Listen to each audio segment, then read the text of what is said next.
it out. Say we're trying to calculate the delta H for carbon and hydrogen combined together to form ethane, gaseous ethane. We have three chemical equations and their respective enthalpy changes here. So let's try and piece these together to get the reaction we want. So knowing that we start, well, let's see, what is our target here? Our target is gaseous ethane. Now, we see gaseous ethane in our first reaction as a reactant. Is that what we want? No. What do we want it as? A product. Exactly. So what are we going to do this first reaction, equation 1? We're going to flip it. And it's going to be 2CO2 plus H2O goes to 5/2 O2 plus C2H2 gaseous ethane. Now, since this is our reaction, we have to look at the delta H, the enthalpy value for this reaction, which initially was exothermic, but now that we flip the reaction, it's going to be an endothermic 1,299.6 kilojoules per mole of reaction. That's just a dot. Now let's look at the next one. We want to start with elemental carbon and elemental hydrogen, diatomic hydrogen. Well, look over here. Do we start with it? Do we start with it here? So we can keep these two reactions the same, almost. The one that we have to do is account for the values, how much we end up with and how much we start with. Ah, that's right. So we're going to multiply this whole thing by 2. And this guy by 2. Exactly. So in the second reaction, we're going to say 2 elemental carbon plus 2 O2 goes to 2 CO2, and the delta H of the reaction is going to be negative 393.5 times 2, which is a total of 787 kilojoules per mole of reaction. Okay, cool.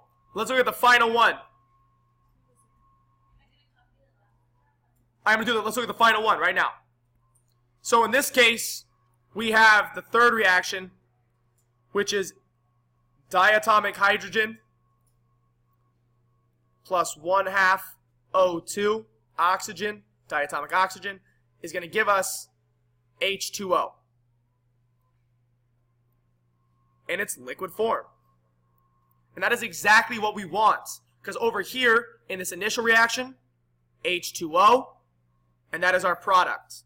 Good. And over here, we want 2 CO2. As you can see right here, 2 CO2, and that is exactly what we end up with over here. So right now we're on track. But let's just check it. Oh, let's get that final enthalpy value for the third reaction. Negative 285.8 kilojoules per mole of reaction. It's not positive because we did not flip it. It's still going to stay negative just like this one is right here. Make sense? So now let's combine them all together. Right here, we start with 2 CO2, and over here we end with 2 CO2. We can cross both of those out. On this side, we start with H2O, and over here in this third reaction, we end with H2O. We can cross both of those out. Now, things start to get a little tricky when we look at the oxygens. Over here we have 2 O2. Over here we have 1/2 O2. When you add those two together, that is a total of 2.5 O2. Doing a little fraction to decimal conversion, 2.5 is equal to what? 5 over 2. And guess what? That's what we have over here.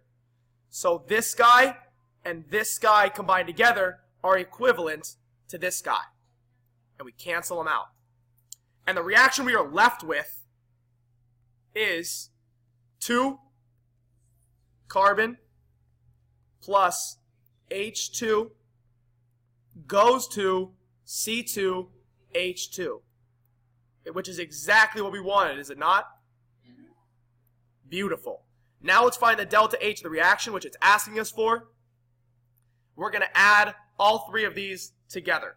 So I'm going to take 1299.6, negative 787, and negative 285.8. Add them all together and get a total of 226.8 kilojoules of energy per mole of reaction. Now, is this endothermic or exothermic? It's endothermic because it's absorbing energy. It requires 226.8 kilojoules of energy to make this reaction proceed. And that is your final answer.